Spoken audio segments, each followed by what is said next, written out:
She's been in other TV idol dramas, I know. Right. This is her first film. Her first film. Yeah, that's right. So was it hard to come up with the cast? I mean, how did you come with the cast? It was difficult because we have actually lots of characters in our film. I think we have about 12 or 14 major roles and about 6 leads.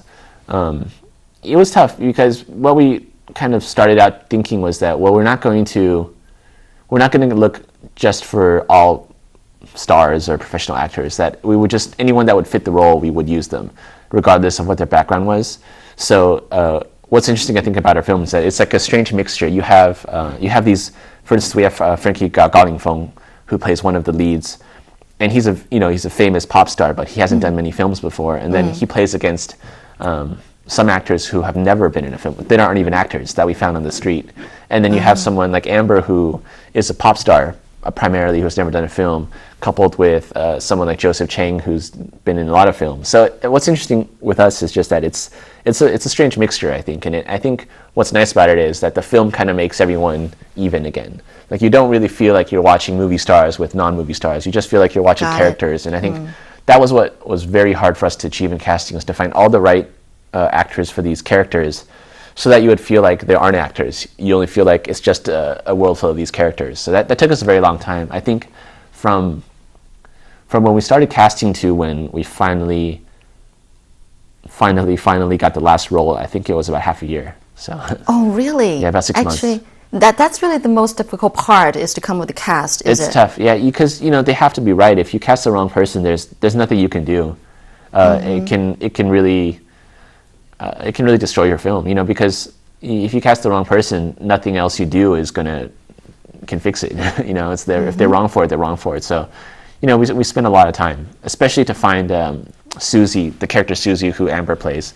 Took us a really long time. I see. So would you say that is the most difficult part about making a movie, is to come up with the cast?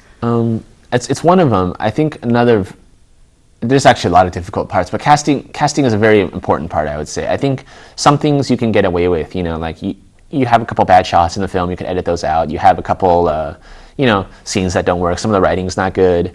You don't have enough money, you can work around that. But, if you have an actor that just isn't right for the role, everyone can see through that. Any audience member, if they don't buy that actor in that role, they'll see it, So I think, the thing you hear the most when people, an average audience, when they walk out of a movie theater, is, oh, I hated that actor, or, oh, I just thought that acting was so bad. People always criticize the acting. I think because it's the closest to them. They can feel when someone's not right. Right. So it's very dangerous to get the wrong person. So we spend a lot of time working on that.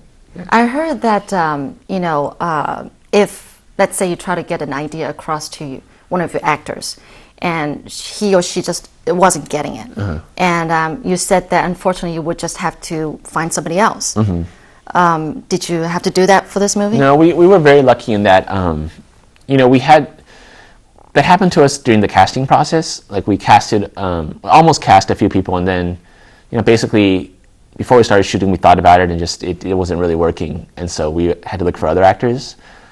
And we did a lot of rehearsals and workshops. So basically in these workshops, we would feel like, I think this person just isn't as good as we thought they would be, or maybe we made a bad decision. So that happened a lot. Luckily, it didn't happen to us once we started shooting. Once we started shooting, all the actors were great, and it was just a matter of getting them to be even better. But that does happen sometimes, I think. And you have to make that call. If something's not working, you have to change it. You can't convince yourself that it'll work. I think you have to be kind of tough on yourself and tough on the actor, and just say it's not working. So. Would you say there's anything like the easiest part of making a movie? Is there the easiest part of making a movie? The easiest part of making a movie. What's the easiest part? The easiest part of making a movie for me actually is shooting it.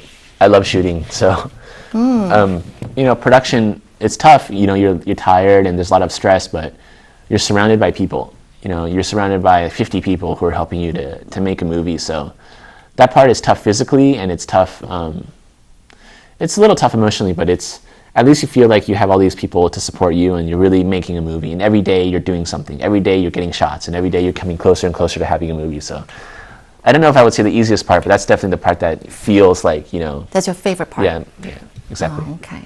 Now, on a scale of 1 to 10, would you say that Au Revoir Taipei, the final production, is really, what you dream it to be, what you want it to be? On a scale of 1 to 10. 1 to 10. What would you... I still feel, it's hard. Like, are you going to become a perfectionist like Edward Young? I can't watch it anymore without, seeing. I've just been working on it for 2 years, so it's hard for me to see anything but problems in it. So if I was to give it a number, I think it would be very low because I've been working on it just so long, You are a perfectionist.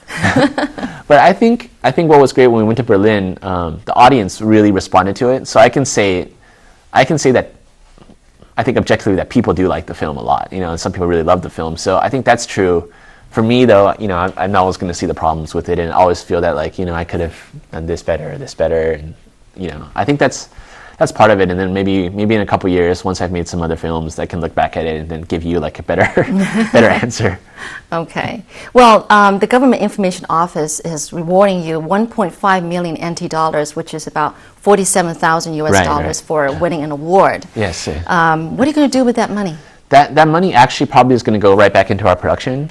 Because it's not a personal award, and it shouldn't be. It's an award for our entire team. So I think what we're going to do is just put it back into the production, and it's going to be part of what we use to repay and make back money, and eventually, hopefully, that'll help us make the next movie. So I think it's really great, and we didn't even expect to win an award at all in Berlin, and then for the GIO to give us that money is just a great kind of, I guess, just a really great way to encourage us, I guess, to keep making another movie. So Yeah. How does it feel to beat Banga? I don't know. Oh, see, it's weird. I'm not really sure if they were considered in the same category for this award. I don't know what the specifics are. I can say that I'm very happy that we got a really great audience approval in Berlin. But I actually went to go see Manga finally a couple of days ago, and it's actually I can see why it did so well. It's actually, have you seen it yet? Yes, I have. I think as a commercial film in Taiwan, it's probably one of the best commercial films I've seen done in Taiwan. It just feels like a complete film, So, I think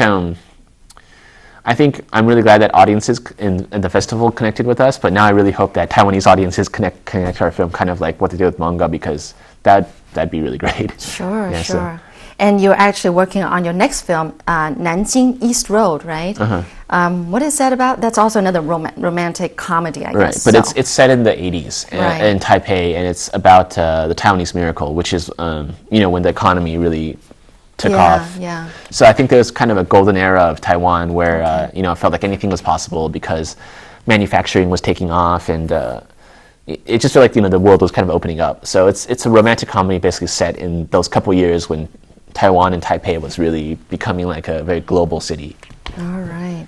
Well, good luck on that and other works that's all coming up.